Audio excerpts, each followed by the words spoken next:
ಸಾಹುಕಾರ್ secret game.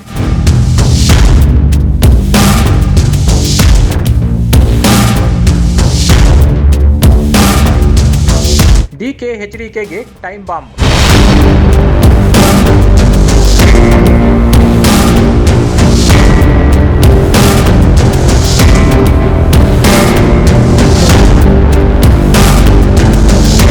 Ramesh Jarkiholi Belagavi ಸಾಹುಕಾರ್ ಅಂತಲೇ famous. ಇವರನ್ನ ರಾಜ್ಯ ರಾಜಕಾರಣದ ಕಿಂಗ್ ಮೇಕರ್, ಗೇಮ್ ಚೇಂಜರ್ ಅಂದ್ರೂ ತಪ್ಪಾಗಲ್ಲ. ಯಾಕಂದ್ರೆ ರಾಜ್ಯದಲ್ಲಿ ಕಾಂಗ್ರೆಸ್ ಜೆಡಿಎಸ್ ದೋಸ್ತಿ ಸರ್ಕಾರ ಪತನವಾಗಿ ಬಿಜೆಪಿ ಬರೋಕೆ ಪ್ರಮುಖ ಕಾರಣ ಇದೇ ರಮೇಶ್ ಜಾರಕಿಹೊಳಿ. ರಮೇಶ್ ಜಾರಕಿಹೊಳಿಯ ಆ ಸಿಟ್ಟು, ರೋಷ, ಕೋಪಾಗ್ನಿಗೆ ಕೈ ಕಂಗಾಲಾಗಿ ಹೋಗಿದೆ. ದಳಪತಿಗಳ ದರ್ಪ ದೌಲತ್ತು ಕುಗ್ಗಿ ಹೋಗಿದೆ. ಅಷ್ಟೇ ಅಲ್ಲ, ಈಗಲೂ ರಾಜ್ಯ ಬಿಜೆಪಿಯಲ್ಲಿ ಬಿಎಸ್ವೈ ಸಿಎಂ ಆಗಿದ್ರು ಅಸಲಿ ಗೇಮ್ ಚೇಂಜರ್ ಮಾತ್ರ one and only Ramesh Jarkiholi. BJP high command ನಾಯಕರ ಕಣ್ಣಲ್ಲಿ ಇಂದಿಗೂ ರಮೇಶ್ ಜಾರಕಿಹೊಳಿನೇ ಹೀರೋ, ರಮೇಶ್ ಜಾರಕಿಹೊಳಿನೇ ಕಿಂಗ್ ಮೇಕರ್.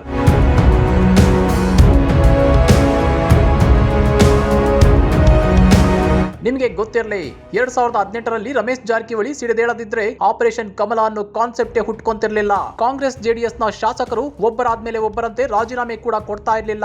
ದೋಸ್ತಿ ಸರ್ಕಾರ ಪತನ ಕೂಡ ಆಗ್ತಾ ಇರ್ಲಿಲ್ಲ. ಹಾಗಾದ್ರೆ ರಮೇಶ್ ಜಾರಕಿಹೊಳಿ 2018ರಲ್ಲಿ ಸಿಡಿದೆದ್ದಿದ್ದೇಕೆ? ಕನಕಪುರದ ಬಂಡೆ ಡಿಕೆ ಶಿವಕುಮಾರ್ ಅಂದ್ರೆ ಸಾಹುಕಾರ್ ಈಗ್ಲೂ ಉರಿದಿರಿದು ಬೀಳೋದ್ಯಾಕೆ? ಸೋತ ಸಿಪಿ ಯೋಗೇಶ್ವರ್ ಅವರನ್ನ ಮಂತ್ರಿ ಮಾಡೋಕೆ ಸಾಹುಕಾರ್ ಪಟ್ಟು ಹಿಡಿದಿರೋದ್ಯಾಕೆ ಅನ್ನೋದನ್ನ ನೋಡಿದ್ರೆ ಸಾಹುಕಾರ್ನ ಅಸಲಿ ಗೇಮ್ ಪ್ಲಾನ್ ಬಟಾ ಬಯಲಾಗುತ್ತೆ.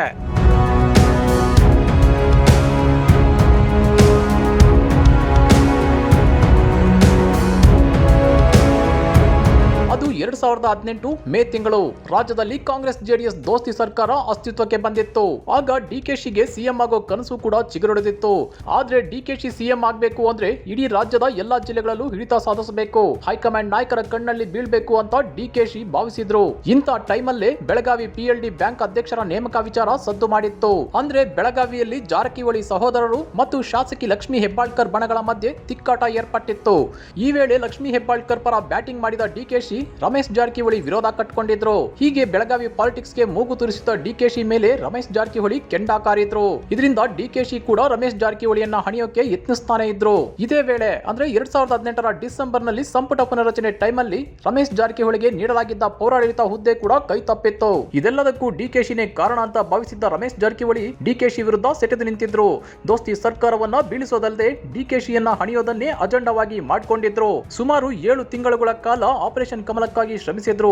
ಬಿಜೆಪಿ ಹೈಕಮಾಂಡ್ ನಾಯಕರ ಜೊತೆ ಸಂಪರ್ಕದಲ್ಲಿದ್ದು ಕಾಂಗ್ರೆಸ್ ಮತ್ತು ಜೆಡಿಎಸ್ ನ ಒಟ್ಟು 17 ಶಾಸಕರನ್ನ ಸೆಳೆದ್ರು. ದೋಸ್ತಿ ಸರ್ಕಾರ ಉರುಳಿಸೋಕೆ ತಂತ್ರ ಪ್ರತಿತಂತ್ರಗಳನ್ನ ಹೆಣೆದು ಕೊನೆಗೂ 2019ರ ಜುಲೈ 23ರಂದು ಆಪರೇಷನ್ ಕಮಲವನ್ನ ಸಕ್ಸಸ್ ಮಾಡಿದ್ರು. ಆದ್ರೆ ದೋಸ್ತಿ ಸರ್ಕಾರದ ಪತನದ ಬೆನ್ನಲ್ಲೇ 17 ಶಾಸಕರನ್ನ ಅಂದಿನ ಸ್ಪೀಕರ್ ರಮೇಶ್ ಕುಮಾರ್ ಅನರ್ಹಗೊಳಿಸಿದ್ರು. ಇದರ ವಿರುದ್ಧ ಸುಪ್ರೀಂ ಕೋರ್ಟ್ಗೆ ಹೋಗಿದ್ದ ಶಾಸಕರ ಬೆನ್ನಿಗೆ ನಿಂತಿದ್ದು ಇದೇ ಸಾಹುಕಾರ್.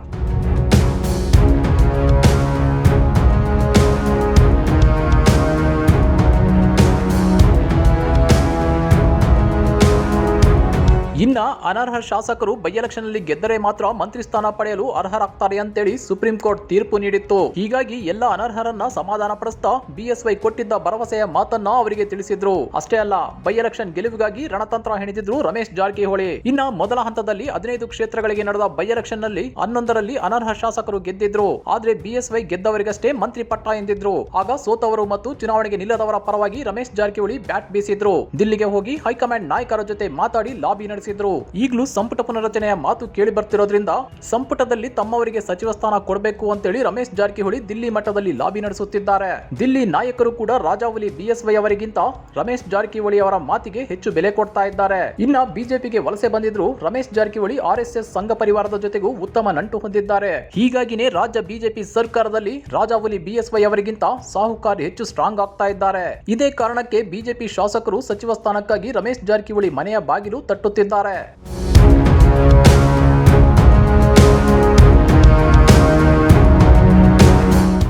ಸೋತ ಯೋಗೇಶ್ವರ್ ಪರ ಸಾಹುಕಾರ್ ಬ್ಯಾಟಿಂಗ್. ಇಷ್ಟು ದಿನ ಸಾಹುಕಾರ್ ಬರೀ ತಮ್ಮ ಮಿತ್ರ ಮಂಡಳಿ ಪರ ಮಾತ್ರ ಬ್ಯಾಟಿಂಗ್ ಮಾಡ್ತಿದ್ರು. ಆದ್ರೀಗ ಆಪರೇಷನ್ ಕಮಲಕ್ಕೆ ಪ್ರಮುಖ ಪಾತ್ರ ವಹಿಸಿದ್ದ ಮತ್ತು ಸೋತ ಸಿಪಿ ಯೋಗೇಶ್ವರ್ ಪರ ಕೂಡ ದಿಲ್ಲಿ ಮಟ್ಟದಲ್ಲಿ ಬ್ಯಾಟಿಂಗ್ ಮಾಡ್ತಾ ಇದ್ದಾರೆ. ಸಾಹುಕಾರ್ನ ಈ ನಡೆ ಮಿತ್ರ ಮಂಡಳಿಯ ಜೊತೆಗೆ ಮೂಲ ಬಿಜೆಪಿಗರ ಕಡು ಕೋಪಕ್ಕೆ ಕಾರಣವಾಗಿದೆ. ಸೋತವರಿಗೆ ಮಂತ್ರಿ ಪಟ್ಟ ಕೊಟ್ರೆ ಗೆದ್ದವರು ಏನ್ ಮಾಡಬೇಕು ಅನ್ನೋ ಆಕ್ರೋಶ ಮೂಲ ಬಿಜೆಪಿಗರಲ್ಲಿ ಬುಗಿರೆದ್ದಿದೆ. ಹೀಗಾಗಿ ಬಿಜೆಪಿಯಲ್ಲಿ ಮೂಲ ಮತ್ತು ವಲಸಿಗರ ಮಧ್ಯೆ ಮಂತ್ರಿ ಪಟ್ಟಕ್ಕಾಗಿ ಜಂಗಿ ಕುಸ್ತಿ ಶುರುವಾದ್ರೂ ಅಚ್ಚರಿ ಇಲ್ಲ. ಹಾಗಾದ್ರೆ ಸಾಹುಕಾರ್ ಸೋತ ಯೋಗೇಶ್ವರ್ ಪರ ಬ್ಯಾಟಿಂಗ್ ಮಾಡ್ತಾ ಇರೋದಕ್ಕೆ? ಈ ಪ್ರಶ್ನೆ ಬೆನ್ನತ್ತಿ ಹೋದ್ರೆ ಬಯಲಾಗೋದು ಮತ್ತದೇ ಹಳೆ ಸೇಡು. ಹೌದು, ಕನಕಪುರದ ಬಂಡೆಗೆ ಗುನ್ನ ಇಡೋಕೆ ಸಾಹುಕಾರ್ ಪ್ಲಾನ್ ಮಾಡಿದ್ದಾರೆ. ಸೋತ ಸಿಪಿ ಯೋಗೇಶ್ವರ್ ಅವರಿಗೆ ಮಂತ್ರಿ ಸ್ಥಾನ ಕೊಡಿಸಿದ್ರೆ ಡಿಕೆಶಿ ಜನಪ್ರಿಯತೆ ಕುಗ್ಗಿಸೋಕೆ ಸಹಾಯವಾಗಲಿದೆ. ಇನ್ನು ಹಳೆ ಮೈಸೂರು ಭಾಗದಲ್ಲಿ ಪಕ್ಷದ ಬಲವರ್ಧನೆಯಾಗಲಿದೆ. ಈ ಹಿಂದೆ ಬೆಳಗಾವಿ ರಾಜಕಾರಣದಲ್ಲಿ ಡಿಕೆಶಿ ಮೂಗು ತೂರಿಸಿದ್ರು. ಇದೀಗ ರಾಮನಗರ ರಾಜಕೀಯಕ್ಕೆ ಸಾಹುಕಾರ್ ಎಂಟ್ರಿ ಕೊಟ್ಟಂತಾಗುತ್ತೆ. ಡಿಕೆಶಿ ಜೊತೆ ಜೋಡೆತಿನಂತೆ ಗುರುತಿಸಿಕೊಂಡಿದ್ದ ಮಾಜಿ ಸಿಎಂ ಎಚ್ಡಿಕೆಗೂ ಮೂಗುದಾರ ಹಾಕುವ ತಂತ್ರ ಇದಾಗಿದೆ ಎನ್ನಲಾಗುತ್ತಿದೆ. ಶತ್ರುವಿನ ಶತ್ರು ಮಿತ್ರ ಅನ್ನೋ ತಂತ್ರಗಾರಿಕೆಗೆ ಸಾಹುಕಾರ್ ಮುಂದಾಗಿದ್ದಾರೆ. ಸಿಂಪಲ್ ಆಗಿ ಹೇಳಬೇಕು ಅಂದ್ರೆ ಡಿಕೆಶಿ ಮತ್ತು ಎಚ್ಡಿಕೆಗೆ ಟಾಂಗ್ ಕೊಡಲು ಸಾಹುಕಾರ್ ಯೋಗೇಶ್ವರ್ ಪರ ಭಾರಿ ಲಾಬಿ ಮಾಡ್ತಾ ಇದ್ದಾರೆ. ನಿಮಗೆ ಗೊತ್ತಿರಲಿ, ರಮೇಶ್ ಜಾರಕಿಹೊಳಿ ಕಾಂಗ್ರೆಸ್ ನಲ್ಲೇ ಇದ್ದಿದ್ರೆ ಇವತ್ತು ಮಿನಿಸ್ಟರ್ ಆಗ್ತಿರ್ಲಿಲ್ಲ, ಬೆಳಗಾವಿ ಉಸ್ತುವಾರಿ ಸಚಿವರು ಆಗ್ತಿರ್ಲಿಲ್ಲ.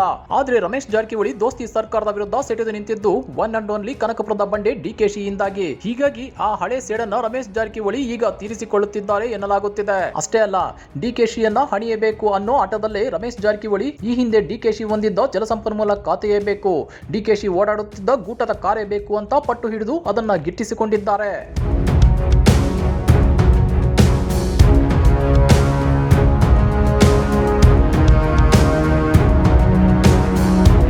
ಹಾಗಾದ್ರೆ ವಾಲ್ಮೀಕಿ ಸಮುದಾಯಕ್ಕೆ ಸೇರಿದ ಸಾಹುಕಾರ್ ಬಿಜೆಪಿಯಲ್ಲಿ ಅಹಿಂದ ನಾಯಕನಾಗಿ ಹೊರಹೊಮ್ಮುತ್ತಾರಾ? ದಿನೇ ದಿನೇ ಬಿಜೆಪಿಯಲ್ಲಿ ಸ್ಟ್ರಾಂಗ್ ಆಗುತ್ತಿರೋ ಸಾಹುಕಾರ್ ಮುಂದೊಂದು ದಿನ ಮುಖ್ಯಮಂತ್ರಿ ಕೂಡ ಆಗ್ತಾರಾ? ಈ ಬಗ್ಗೆ ನಿಮ್ಮ ಅಭಿಪ್ರಾಯ ಏನು ಅನ್ನೋದನ್ನ ಕಾಮೆಂಟ್ ಮಾಡಿ. ಹಾಗೇನೇ ಈ ವಿಡಿಯೋ ಇಷ್ಟ ಆದ್ರೆ ಲೈಕ್ ಮಾಡಿ, ಶೇರ್ ಮಾಡಿ. ಮತ್ತಷ್ಟು ರೋಚಕ ರಾಜಕೀಯ ಸುದ್ದಿಗಳನ್ನ ಮಿಸ್ ಮಾಡದೆ ನೋಡಬೇಕು ಅಂದ್ರೆ ನಮ್ಮ ಯೂಟ್ಯೂಬ್ ಚಾನಲ್ ಅನ್ನ ಸಬ್ಸ್ಕ್ರೈಬ್ ಮಾಡ್ಕೊಳ್ಳಿ.